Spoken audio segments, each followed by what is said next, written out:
जे सासे केन्डिडेटआ सासे बिजाथिया मोनब्रै मोनबा गाहाम डिपार्टमेन्टनि एगेन्स्टै एप्लाइ खालामदोंमोन बे हिसाबै मोनब्रै गांब्रै गांबा गाहाम एडमिट कार्ड मोनदों दा बिथांमोननि कुइसना जाबाय जों बबे मोनसे सेन्टाराव जिरायगोन जे एखे टाइमावनो जिहेतु जागोन आरो सेन्टारा गुबुन गुबुन आरो सेन्टारा मोनसेब्लाबो बबे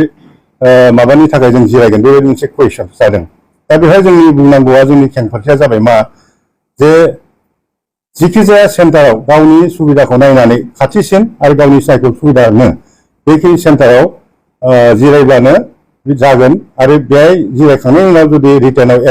क्वालिफाइड जायोब्ला जोङो जेब्ला अरेलनि थाखाय बिथांमोनखौ लिंगोन बे अरेलनि समाव जोङो बिथांमोननिफ्राय अपसन नागिरगोन माबे माबे डिपार्टमेन्टआव एप्लाइ खालामदोंमोन बे हिसाबै बबे डिपार्टमेन्टआ फार्स्ट प्रिफारेन्स बबे सेकेन्ड बबे थार्ड बेबायदि फार्स्ट प्रिफारेन्स जायाबा सेकेन्ड प्रिफारेन्सआव सेकेन्ड प्रिफारेन्स जाया थार्ड प्रिफारेन्स बेबायदि जै बर' हारिनि लोगोफोर नोंथांमोना जे ससियेल मिडियाआव बयबो नुखाजोब्बाय थारमाने BTR निफ्राय ग्रेजुवेट लेभेलनि मोनसे ग्रेड 3 एग्जाम खुंनो नागिरदों बेयो जुननि 15 तारिखनिफ्राय जागोन दा बावहाय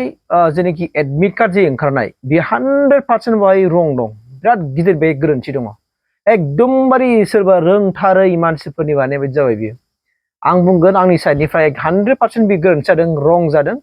बिनि सायाव आंनिबा BTR नि चिफ प्रम'टरा इनभेस्टिगेसन जानांगौ एबा मोजाङै नायफामफिननांगौ आरो बिथांमोना दिनै प्रेस मिट होदों आं भिडिअखौ दहाय एसे सिगाङाव होखाना होखाबाय फार्स्टआवनो आं भिडिअखौ होना होखाबाय बिथांनि CSB नि एबा सेन्ट्रेल सेलेक्सन बर्डनि मासिगिरिया बिथांमोना प्रेस मिट होबाय बिथाङा होनदों हमना लादो आं मोनबा डिपार्टमेन्टआव एप्लाइ खालामदों मोनबा डिपार्टमेन्टनि दाना ओइदिन एखे डेटआवनो मोनबा सेन्टाराव आंखौ बेलेग बेलेग सेन्टाराव होबाय आं बाहा जिरायगोन दाना बिथांमोना होनदों जायखिजाया खाथिसिनाव मोनसे जिरायबानो जागोन होनना बुंदों बेथ' जाथावना नंखाथारा हमना लादो आं इरिगेसनावबो होबाय इरिगेसनाव आं पास जायाबो जानो हागौ ना आं वाटार रिसोर्सआव पास जानोबो हागौ नङाबा आं फरेस्टआव आं पास जानोबो हागौ बा आं गुबुन गुबुन डिपार्टमेन्टआव आं पास जानोबो हागौ ना बेथ' जाथावना नङाना मानोना बयबो बाव जायाबा बाव जानो हागौ होननानैसो बेबायदि आसा मिजिं लानानै मोननै मोनथाम एप्लाइ खालामो आरो जुदि नोंथांमोनहा जुदि बेफोरबायदि एप्लाइ खालामनो मोना जुदि मोनब्ला सिगाङाव नोंथांमोना एडभार्टाइजमेन्टआव लिरखानांगौमोन अनलि सासे एप्लिकेन्टआ मोनसेल' पस्टआव एप्लाइ खालामनो हागोन होननानै नोंसोर लिरनांगौमोन बेखौबो लिराखिसै नोंथांमोना बुंबायसो दा एप्लाइ खालामनायखौ जों दा नायनासो थादों नायदोंसो होननानै जेबो बुङाखै होननानै बेथ' नङाना बियो एकदमबारे बोरैबा मा होनना बुङो थगायथारनाय जाबायना बे दा जेनेबा सारमोनाथ' जों सारमोना डक्टरेट गोजा गासिबो नङा होमबा स' दिनै बेफोरबायदि गोरोन्थिखौ मानो खालामखो जेनेबा बयबो IPO दानदों सासेयाव 200 दानदों STफ्रा आदार्स पार्टि 300 IPO दाननाय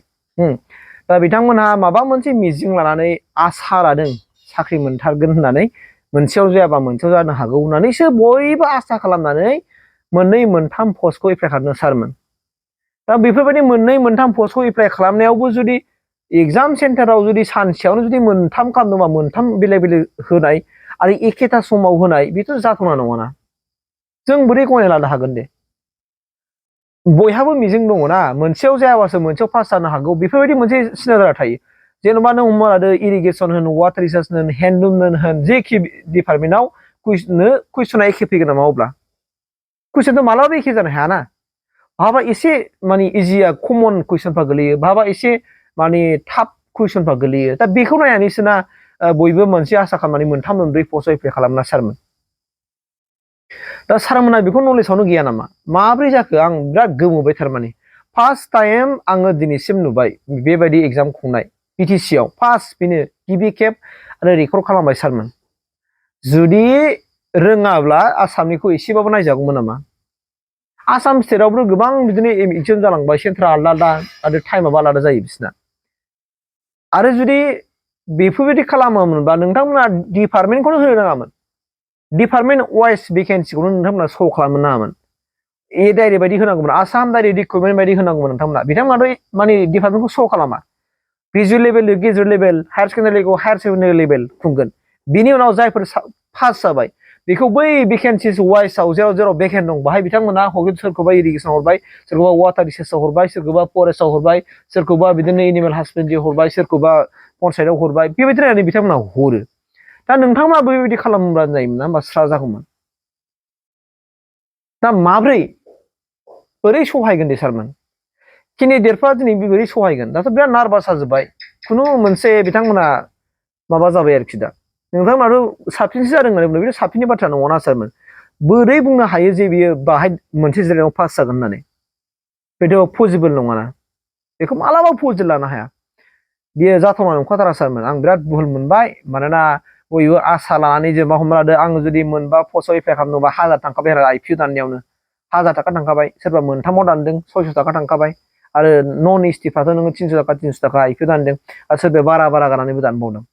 दा बेफोरावहाय बिराद दुखु मोनबाय आङो सारमोननि होननायाव गोजोननाय गैया आङो सानदोंमोन दहाय एबसुनि आफादगिरि दिपेन बर' सारा गावनि पेजाव लिरनायखाय मोजां मोनसे क्लेरिफिकेसनाव फैगोन होननानै नाथाय क्लेरिफिकेसना होबायबो सिएससि बर्डनिफ्राय मासिगिरि सारानो होबाय दा बेनिखायनो सारमोना बे आयदानि सायाव माबा मोनसे